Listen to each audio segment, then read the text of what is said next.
Very good morning दोस्तों, मैं Spain आप सभी का स्वागत करता हूं सफलता के सारथी यूट्यूब चैनल पर। काफ़ी दिनों बाद मुलाकात हो रही है। देखिए, मैं उन लोगों को इन्फॉर्म करना चाहता हूं जिनको नहीं पता है कि हमारी डेली करंट अफेयर्स की वीडियो अब नहीं आएंगी, अब आएंगी वीकली करंट अफेयर्स की वीडियो। लेकिन आपको डरने की ज़रूरत नहीं है। इसमें जो सारे क्वेश्चन हम कवर करेंगे, पूरे इंपॉर्टेंट क्वेश्चन हम कवर कर लेंगे एग्जाम के हिसाब से। आपका कोई भी क्वेश्चन नहीं छूटेगा, तो आप सफलता के सारथी पर भरोसा कर सकते हैं।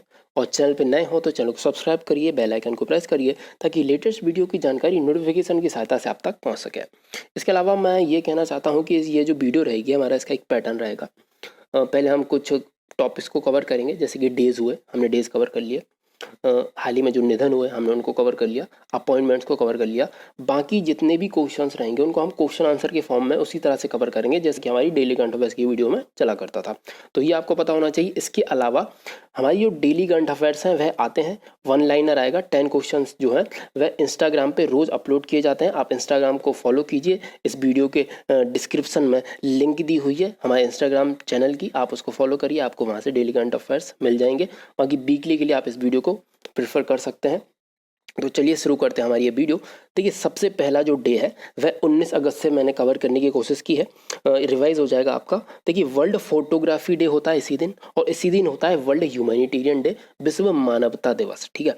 और 20 अगस्त की अगर मैं बात करूं तो इस दिन होता है वर्ल्ड मॉस्क्यूटो डे, वर्ल्ड विश्व मच्छर दिवस। ठीक है। राजीव गांधी अक्षय ऊर्जा दिवस भी होता है 20 अगस्त को ही। अब मैं बात करूं अक्षय ऊर्जा के बारे में, ये क्या होती है। देखिए, अक्षय ऊर्जा मतलब की होती है रीन्यूएबल एनर्जी। ठीक है, ये आपको याद रखना है। अब मैं बात करूं, इसी दिन होता है सद्भावना दिवस। कब? 20 अगस्त को ही। तो ये 3 डेज हो गए, याद रखिएगा। 26 अगस्त को है इंटरनेशनल वुमेन इक्वेलिटी डे। इसकी थीम क्या है? इसकी थीम आपको याद रखनी है, I am generation equality realising women's right. ये आपको याद रखना है। देखिए, अब सबसे इंपॉर्टेंट ये आता है, आपको काफ़ी अच्छे से पता होगा।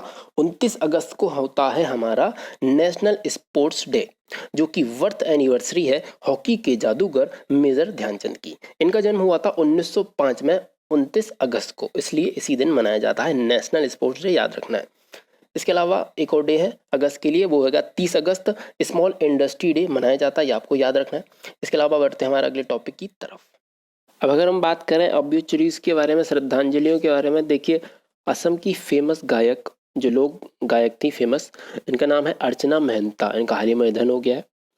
इनके अलावा फेमस कंप्यूटर डिजाइनर थे, इनका हाल ही में निधन हुआ है। इनका नाम है Arnold mayor Spielberg.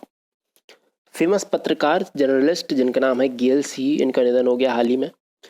Congo, Republic of Congo की पूर्व राष्ट्रपति का निधन हो गया है, जिनका नाम है पास्कल लिसोवा।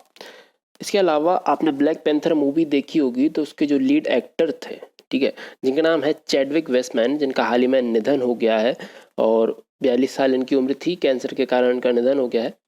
इनको आप याद रखिएगा। इसी के साथ बढ़ते हैं हमारे अगले टॉपिक की तरफ। तो हमारा अगला जो टॉपिक है वह है अपॉइंटमेंट, नियुक्तियाँ। देखिए, सर्वप्रथम हम बात करेंगे हाल ही में किसका 2 साल के लिए डीआरडीओ के हेड के रूप में कार्यकाल बढ़ा दिया गया है। देखिए, डीआरडीओ के वर्तमान में जो हेड थे, पहले तो आपको पता होना चाहिए, तो वह है जी सतीश रेड्डी। अब इनका कार्यकाल 2 साल के लिए बढ़ा दिया गया है। ठीक है, ये आपको याद रखना है। देखिए, अगर हम डीआरडीओ से जुड़े हुए कुछ करंट अफेयर्स के बारे में बात करें, तो डीआरडीओ ने हाल ही में ध्रुवस्त्र नाम की एंटी टैंक गाइडेड मिसाइल का सफल परीक्षण किया है। ठीक है, एक भारत ड्रोन डेवलप किया है डीआरडीओ ने, और ये जो ड्रोन रहेगा ये पहाड़ी इलाकों से भारत की सीमाओं की निगरानी करेगा।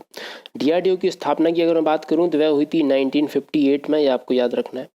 ठीक है, डीआरडीओ का जो मोटो है वह है बलस्य मूलम विज्ञानम, और इसका जो हेडक्वार्टर है डीआरडीओ भवन वह है न्यू दिल्ली में, ये आपको याद रखना है डीआरडीओ से। अब मैं बात करता हूँ अगले अपॉइंटमेंट के बारे में। देखिए, रिलायंस इंडस्ट्री ने किसे ग्रुप प्रेसिडेंट के रूप में अपॉइंट किया है, तो अगर मैं इनके बारे में बात करूँ तो इनका नाम है संजीव सिंह, ये आपको याद रखना है। देखिए, हाल ही में एसबीआई म्यूचुअल फंड के एमडी व सीईओ के रूप में किनको अपॉइंट किया गया है। अगर आप हमारे डेली करंट अफेयर्स की वीडियो देख रहे हैं तो हमने क्वेश्चन डिस्कस किया था लास्ट वीडियो में। जो असबनी भाटिया हैं वह पहले एसबीआई म्यूचुअल फंड के एमडी व सीईओ थे, अब उनको एसबीआई के मैनेजिंग डायरेक्टर के रूप में अपॉइंट कर दिया गया है। तो असबनी भाटिया की जगह किसने ली है? इनकी जगह ली है विनय टर्म्स ने, ये आपको याद रखना है। देखिए इसके अलावा कुछ और करंट अफेयर्स के बारे में बात करूं, जैसे कि असबनी भाटिया को तो एसबीआई के मैनेजिंग डायरेक्टर के रूप में अपॉइंट कर दिया गया। इसके अलावा एक और नाम है अश्विनी तिवारी। अश्विनी तिवारी को एसबीआई कार्ड्स के एमडी व सीईओ के रूप में हाल ही में अपॉइंट किया गया। प्रकाश चंद्र कांडपाल को हाल ही में एसबीआई जनरल इंश्योरेंस के एमडी व सीईओ के रूप में अपॉइंट किया गया, ये आपको याद रखना है। इसके अलावा एसबीआई की वर्तमान में चेयरमैन कौन है, तो वह है रजनीश कुमार। ये इंपॉर्टेंट क्वेश्चन बनते हैं। चलिए इसी के साथ बढ़ते हैं हमारे अगले टॉपिक की तरफ।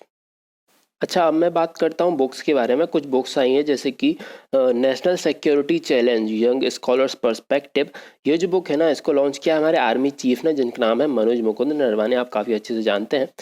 देखिए ये जो बुक है ना, इस बुक को पब्लिश किया जाएगा army think tank centre land welfare study के द्वारा, जिसका शॉर्ट फॉर्म है CLAWS, ये आपको याद रखना है यहाँ से। अब इसके अलावा एक और बुक लॉन्च की गई, क्रिकेट दुर्ना। ठीक है, क्रिकेट दुर्ना के अगर बारे में बात करूँ तो यह जो बुक है ना, यह फेमस कोच जिनका नाम वासुदेव जगन्नाथ पारंजपे, इनके जीवन पर लिखी गई है। और यह जो बुक है, इसके लेखक जो हैं, इसके दो लेखक हैं। पहले तो वासुदेव जगन्नाथ पारंजपे के बेटे हैं जिनका नाम है जतिन पारंजपे। इसके अलावा फेमस क्रिकेट पत्रकार आनंद बासु, इन दोनों ने मिलकर इस पुस्तक को लिखा है। अगर मैं इसके बारे में थोड़ा बात करूं तो यह जो पुस्तक है ना, इस पुस्तक में जो जगन्नाथ पारंजपे हैं, इनका प्रभाव गावस्कर, तेंदुलकर, राहुल द्रविड़, रोहित शर्मा जैसे महान क्रिकेटर्स के करियर पर किस प्रकार से पड़ा, उसके ऊपर यह किताब लिखी गई है। ठीक है, अब मैं बात करता हूँ अगली बुक के बारे में, तो वह है who painted my lust red. यह जो पुस्तक है ना, यह पुस्तक लिखी गई है श्री अय्यर के द्वारा। देखिए एक सीरीज है पुस्तकों की जिसका नाम है मनी ट्रायोलॉजी। ठीक है, तो यह उस सीरीज की दूसरी बुक है। उसकी जो पहली बुक है उस सीरीज की, उसका नाम है who painted my money white, ये आपको याद रखना है। इसी के साथ बढ़ते हैं, अब आएंगे हमारे क्वेश्चंस, उनकी बात करते हैं हम। हाल ही में वर्ल्ड हेल्थ ऑर्गेनाइजेशन ने किस महाद्वीप को वाइल्ड पोलियो से मुक्त होने का ऐलान किया है, तो यह है अफ्रीका महाद्वीप। इसके बारे में अगर हम बात करें तो देखिए वर्ल्ड हेल्थ ऑर्गेनाइजेशन जो है ना, इसकी एक स्वतंत्र संस्था है जिसका नाम है अफ्रीका रीजनल सर्टिफिकेट कमीशन। तो इसने अफ्रीका महाद्वीप को जंगली पोलियो वायरस से फ्री घोषित कर दिया है, आपको याद रखना है। जो पोलियो का अंतिम केस था वह नाइजीरिया में दर्ज किया गया था। इसके अलावा 1996 में अफ्रीका में लगभग 75,000 बच्चे ऐसे थे जिनको पोलियो के कारण लगवा मार गया था, तो आपको याद रखना है। इसके अलावा देखिए जो WHO है ना, WHO के बारे में अगर मैं बात करूं तो WHO ने हाल ही में, देखिए वर्तमान में स्थिति यह चल रही है कि कोरोना वायरस जो है उसे लड़ने के लिए हर एक देश वैक्सीन तैयार कर रहा है, हर एक देश इस दौड़ में लगा हुआ है। तो वैक्सीन जो बनाने की जो स्पीड है उसको तेज करने के लिए WHO ने एक ऐप लॉन्च की थी जिसका नाम है CTAP ऐप। ठीक है, इसकी सहायता से जो कंट्रीज़ हैं वे आपस में अपनी इन्फॉर्मेशन शेयर करेंगे, जिससे वैक्सीन बनाने की जो गति है वह बढ़ जाएगी। वैसे रसिया ने अपनी एक वैक्सीन हाल ही में लॉन्च की है, स्पुतनिक, वो आपको याद रखना है। इसके अलावा अगर मैं बात करूँ, देखिए जो हेडक्वार्टर है WHO का वह कहाँ पर है, तो वह है जेनेवा स्विट्जरलैंड में। इसकी स्थापना हुई थी 1948 को। वर्तमान में इसके डायरेक्टर जनरल हैं टेड्रोस अधानोम। अगर मैं बात करूं, देखिए जो अफ्रीका महाद्वीप है ना, उसके बारे में बात की जाए तो अफ्रीका एकमात्र ऐसा महाद्वीप है जहां से Tropic of Cancer, Tropic of Capricorn व इक्वेटर तीनों रेखाएं गुजरती हैं। और अफ्रीका महाद्वीप के कुछ अन्य नाम भी हैं, जैसे कि डार्क कॉन्टिनेंट या फ्यूचर कॉन्टिनेंट भी इसको कहा जाता है। देखिए अगर आपको वीडियो पसंद आ रही है तो इसको अपने दोस्तों के साथ शेयर कीजिए और इसको लाइक कीजिए। ठीक है, बढ़ते हैं हमारे अगले क्वेश्चन की तरफ। हाल ही में किसने मेंटल कैलकुलेशन वर्ल्ड कप में भारत के लिए पहला स्वर्ण पदक जीता है? देखिए इनका नाम क्या है, इनका नाम है नीलकंठ भानु प्रकाश। इनके बारे में अगर हम बात करें तो माइंड स्पोर्ट्स ओलंपियाड में मेंटल कैलकुलेशन वर्ल्ड कप में इन्होंने भारत के लिए पहला गोल्ड जीता है। और नीलकंठ ने कई रिकॉर्ड तोड़कर ऑल इंडिया रिकॉर्ड बनाए हैं, ये आपको याद रखना है। देखिए दुनिया के सबसे तेज ह्यूमन कैलकुलेटर होने के लिए इन्हें 4 वर्ल्ड रिकॉर्ड व 50 लिम्फा रिकॉर्ड इन्होंने अपने नाम किए हैं, ये आपको याद रखना है। देखिए ओलंपियाड जो है, अगर मैं इसके बारे में बात करूं तो ये 60 से अधिक वोट खेल प्रतियोगिताओं का एक अंतर्राष्ट्रीय कार्यक्रम है जो कि 1998 से इसकी शुरुआत की गई थी। देखिए अगर मैं बात करूं ये जो अन्य ऑप्शंस लिखे हुए हैं इनके बारे में, तो जर्मनी की गोल्फर सोफिया पोपोव जो है, इन्होंने महिला ब्रिटिश ओपन 2020 जीत ली, आपको याद रखना है। इसके अलावा यहाँ पे आपको अश्विनी भाटिया लिखे हुए दिखेंगे जिनके बारे में मैं डिस्कस कर चुका हूँ। इनको हाल ही में SBI के नए मैनेजिंग डायरेक्टर के रूप में अपॉइंट किया गया है। और इंग्लैंड के रॉनी ओसुलिवान के बारे में बात की जाए तो इन्होंने वर्ल्ड स्नूकर चैंपियनशिप 2020 जीत ली है। सभी इंपॉर्टेंट है, याद रखिएगा। बढ़ते हैं हमारे अगले क्वेश्चन। हाल ही में टेस्ट क्रिकेट में 600 विकेट लेने वाले कौन पहले तेज गेंदबाज बने हैं? तो उनका नाम है जेम्स एंडरसन।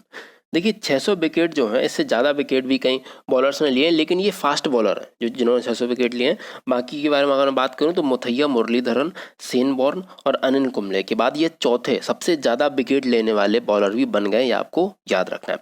इसके अलावा जो अगर मैं अन्य ऑप्शंस के बारे में बात करूँ, यहाँ पे लिखे हुए हैं स्टुअर्ट ब्रॉड के बारे में बात की जाए तो देखिए ये हाल ही में टेस्ट क्रिकेट में 500 विकेट पूरे किए हैं इन्होंने, और ये ऐसा करने वाले दुनिया के 7वें व इंग्लैंड के दूसरे बॉलर बन गए। और इंग्लैंड के जो पहले बॉलर हैं जिन्होंने 500 से ज़्यादा विकेट लिए हैं, जिनका नाम है जेम्स एंडरसन, वो आपको याद रखना है। अब मैं बात करूं ड्वेन ब्रावो के बारे में। देखिए ये जो है ना, इन्होंने T20 टूर्नामेंट में 500 विकेट लेने वाले बॉलर बन गए हैं, ये आपको याद रखना है। रोहित शर्मा के बारे में अगर बात की जाए तो इनको हाल ही में राजीव गांधी खेल रत्न अवार्ड से सम्मानित किया गया है 29 अगस्त को। बढ़ते हैं हमारे अगले क्वेश्चन की तरफ। हाल ही में वायुसेना ने कैरियर से संबंधित जानकारी प्रदान करने के लिए कौन सा ऐप लॉन्च किया है? अगर मैं इसके बारे में बात करूं तो यह ऐप है माई IAF ऐप। देखिए वायुसेना प्रमुख राकेश कुमार भदौरिया ने एयरफोर्स में शामिल होने वाले जो इच्छुक उम्मीदवार होते हैं ना, उनको कैरियर की जानकारी देने के लिए माई IAF ये नाम का ये ऐप है, ये इसको लॉन्च किया है। और यह जो ऐप है ना, यह जो सिलेक्शन की जो प्रोसेस होती है या जो सिलेबस होते हैं, जो सैलरीज होती है आदि जानकारियाँ उपलब्ध कराएगा। तो देखा जाए काफ़ी इम्पोर्टेंट है यह ऐप। अगर मैं बात करूं इंडियन एयरफोर्स के बारे में, तो स्थापना कब हुई थी? तो हुई थी 8 अक्टूबर 1932 को, इसलिए 8 अक्टूबर को ही हम मनाते हैं एयरफोर्स डे के रूप में। हेडक्वार्टर कहाँ पर है? तो वह है न्यू दिल्ली में, ये आपको याद रखना है। अगर मैं बात करूँ इन ऑप्शंस के बारे में, देखिए जो येलो चेन यहाँ पे लिखी हुई है, इसके बारे में बात की जाए तो नागालैंड सरकार ने इसको शुरू किया है और यह एकीकृत E-कॉमर्स प्लेटफॉर्म है, ये आपको याद रखना है। अब मैं बात करूं द कोरोना फाइटर्स गेम के बारे में, तो जो हमारे स्वास्थ्य मंत्री है ना डॉक्टर हर्षवर्धन, इन्होंने लॉन्च किया है इसको, ठीक है, ये आपको याद रखना है। डिजिटल अपनाएं के बारे में बात की जाए तो पंजाब नेशनल बैंक ने इसको शुरू किया है, डिजिटल अपनाएं अभियान, याद रखिएगा। इसी के साथ मैं आपसे क्वेश्चन पूछना चाहता हूं कि वर्तमान में पंजाब नेशनल बैंक के MD व CEO कौन है? आप मुझे कमेंट सेक्शन में लिख के बताइए। बढ़ते हैं हमारे अगले क्वेश्चन की तरफ।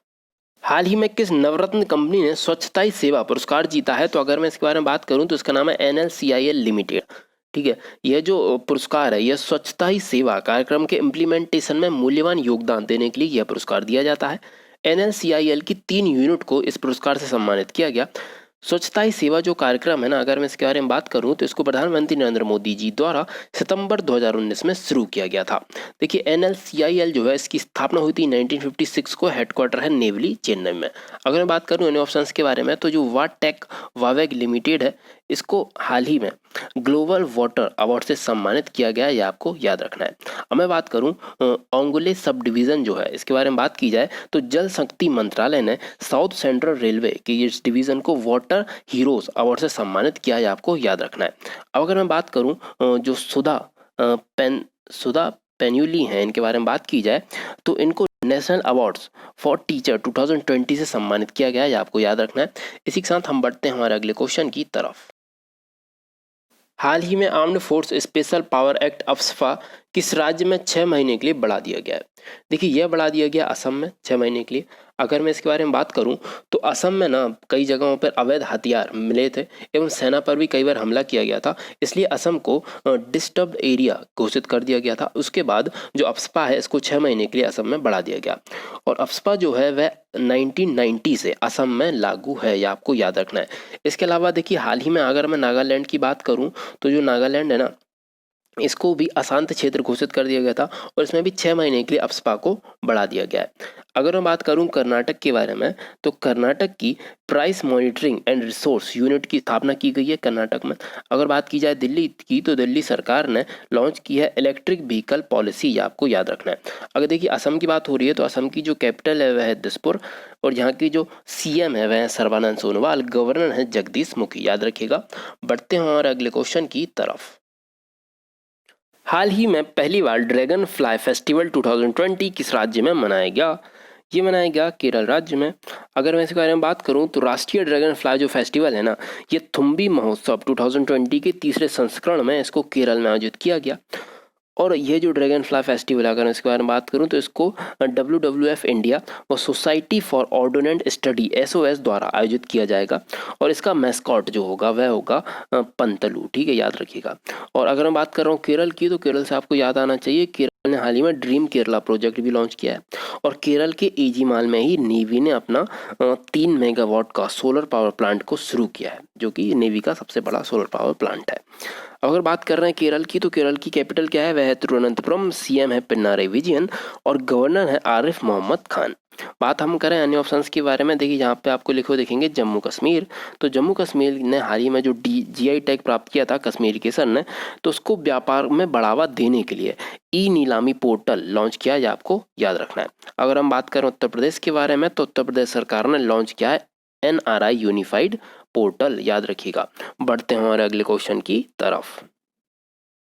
हाल ही में national council for promotion of Urdu language द्वारा किस शहर में विश्व उर्दू सम्मेलन का आयोजन किया गया, तो इसका आयोजन किया गया न्यू दिल्ली में। तो देखिए ये जो सम्मेलन था ना, ये 2 दिवसीय सम्मेलन था और इस सम्मेलन को हमारे शिक्षा मंत्री रमेश पोखरियाल निशंक के द्वारा संबोधित किया गया था, ये आपको याद रखना है यहाँ से। अब मैं बात करूँ इन ऑप्शंस के बारे में, तो यहाँ पे आपको मुंबई लिखा हुआ दिखेगा, जिससे आपको याद आना चाहिए। देखिए हाल ही में ट्रैफिक सिग्नल पर फीमेल आइकन यूज करने वाला यह भारत का पहला शहर बन गया है। अगर मैं बात करूं गोवा के बारे में, देखिए गोवा है ना, गोवा की खाजे हर्बल मिर्च व मिल्दोरी केला जो है उसको हाल ही में जीआई टैग प्रदान किया गया है।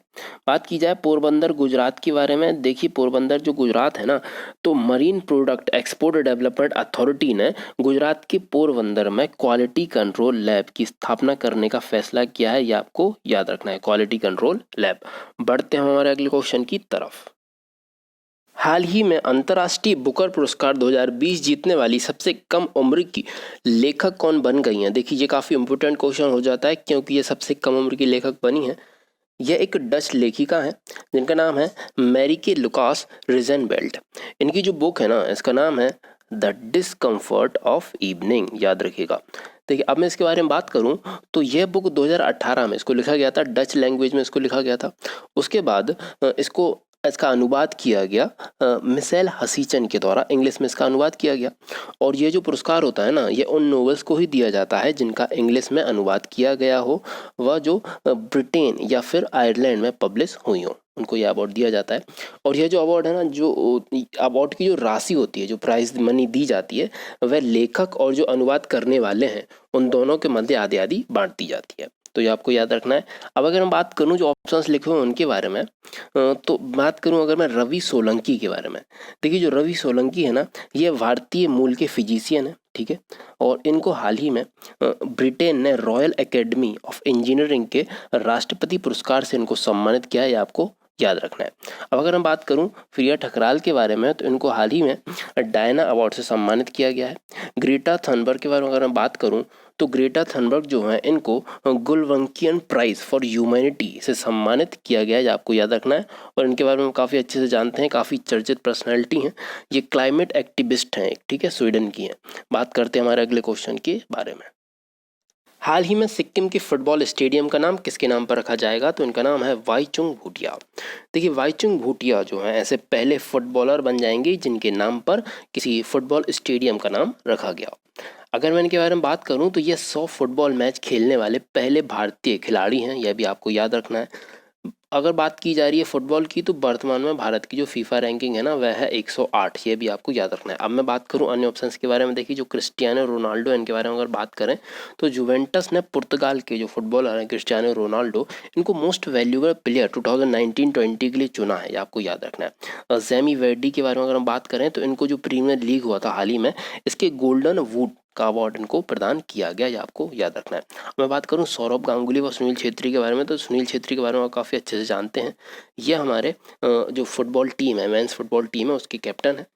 और सौरभ गांगुली व सुनील छेत्री, इन दोनों को हाल ही में JSW सीमेंट के ब्रांड एम्बेसडर के रूप में इनको चुना गया, ये आपको याद रखना है। बढ़ते हैं हमारे अगले क्वेश्चन की तरफ। हाल ही में भारत किन खेलों की मेजबानी की योजना बना रहा है? देखिए भारत योजना बना रहा है ब्रिक्स 2021 खेलों की मेजबानी करने की।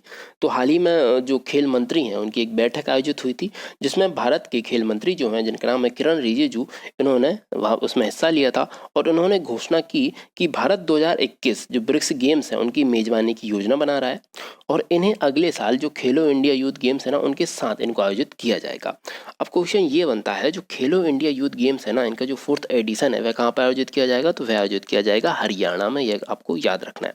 इसके अलावा अगर मैं बात करूं जो मेंस हॉकी वर्ल्ड कप 2023 है, इसका जो आयोजन किया जाएगा वह कहाँ पे किया जाएगा, वह भारत में किया जाएगा, ये आपको याद रखना है। फीफा वर्ल्ड कप अंडर 17 जो है women's under 17 FIFA world cup है 2020, अगर मैं इसके बारे में बात करूं तो इसका आयोजन भी भारत में ही होगा, ये आपको याद रखना है। बढ़ते हैं हमारे अगले क्वेश्चन की तरफ। हाल ही में नीति आयोग की एक्सपोर्ट प्रिपेयर्डनेस इंडेक्स 2020 में पहले स्थान पर कौन सा राज्य रहा है। देखिए पहले स्थान पर जो राज्य रहा है वह है गुजरात। अगर हम इसके बारे में बात करें तो नीति आयोग ने इंस्टीट्यूट ऑफ कॉम्पिटिटिवनेस के साथ मिलकर एक रिपोर्ट जारी की जिसका नाम है एक्सपोर्ट प्रिपेयर्डनेस इंडेक्स, और इस रिपोर्ट में जो भारतीय राज्य है ना उनकी निर्यात, उनकी तैयारी एवं उनके प्रदर्शन का मूल्यांकन किया गया और उसके आधार पर आंकड़े जारी किए गए। अब इस रिपोर्ट में पहले स्थान पर जो राज्य रहा वह रहा गुजरात, दूसरे स्थान पर रहा महाराष्ट्र और तीसरे स्थान पर रहा तमिलनाडु। अगर मैं बात करूं कुछ अन्य ऑप्शन हैं जैसे कि यहाँ पे आपको उत्तराखंड लिखा हुआ दिख रहा है। जो हिमालयन राज्य है ना उनमें पहले स्थान पर रहा है उत्तराखंड। जो लैंड लॉक राज्य हैं उनमें पहले स्थान पर रहा है राजस्थान, और जो केंद्र शासित प्रदेश हैं उनमें पहले स्थान पर रहा है दिल्ली, और केंद्र शासित प्रदेशों में दूसरे स्थान पर रहा है गोवा। ठीक है, ये आपको याद रखना है। और मैं बात करूं जो नीति आयोग है उनके बारे में, इसका फुल फॉर्म क्या है, तो इसका फुल फॉर्म है national institute for transforming India. ठीक है, इसकी स्थापना हुई थी 1 जनवरी 2015 को। हेडक्वार्टर कहाँ पे है, यह हेडक्वार्टर है न्यू दिल्ली में। इसके वर्तमान में सीईओ कौन है, तो ये इंपोर्टेंट क्वेश्चन आ सकता है, वह है अमिताभ कांत। बढ़ते हैं हमारे अगले क्वेश्चन की तरफ। हाल ही में किस रेल मंडल में बैगेज सैनिटाइजेशन व रैपिंग मशीन को लॉन्च किया। अगर मैं इसके बारे में बात करूं तो यह है अहमदाबाद रेलवे डिवीजन।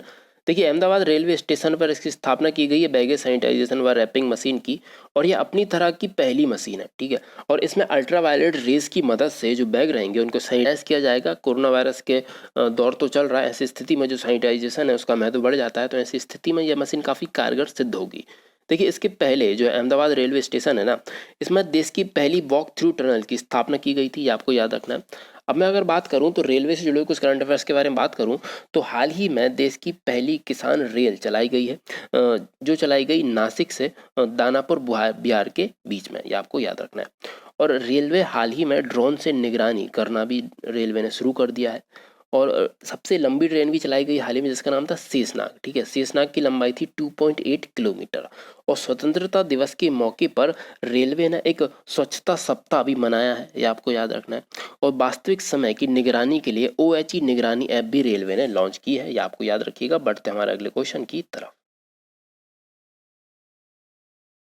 हाल ही में रसिया में आर्मी 2020 फोरम में इंडिया पवेलियन का उद्घाटन किसने किया। देखिए इसका उद्घाटन किया हमारे रक्षा उत्पाद सचिव जिनका नाम है राजकुमार, और हमारे जो राजदूत हैं रूस में जिनका नाम है DV वेंकटेश वर्मा, इन दोनों ने इसका उद्घाटन किया। हाल ही में रूस के मॉस्को में international military and terminal forum 2020 का आयोजित किया गया था, और ये जो है ना ये इसका 6वां एडिशन था। इसको आयोजित किया था रूस के रक्षा मंत्री ने, ये आपको याद रखना है। अब अगर मैं बात करूं रसिया के बारे में तो कैपिटल है मॉस्को, करेंसी है रूबल, प्रेसिडेंट है व्लादिमीर पुतिन। व्लादिमीर पुतिन जो है अब जो 2036 तक सत्ता में रहेंगे, ये आपको याद रखना है। अब अगर मैं बात करूं जो ऑप्शंस लिखे हुए यहाँ पे, जो राजीव श्रीवास्तव इनके बारे में बात करूं तो देखिए जो इंडियन एनर्जी एक्सचेंज है IEX के MD व CEO जो है राजीव श्रीवास्तव, इन्होंने अपने पद से इस्तीफा दे दिया है। इसके बाद सत्यनारायण गोयल को इंतरिम MD व CEO के रूप में अपॉइंट किया गया है, जो आपको याद रखना है यहाँ से। इसी के साथ हमारी ये वीडियो यहीं पे समाप्त करते हैं। अगर आपको वीडियो पसंद आई है तो इसको ज़्यादा से ज़्यादा लाइक कीजिए, दोस्तों के साथ शेयर कीजिए। इसी के साथ हम अगली वीक में फिर मिलेंगे दोस्तों। जय हिंद।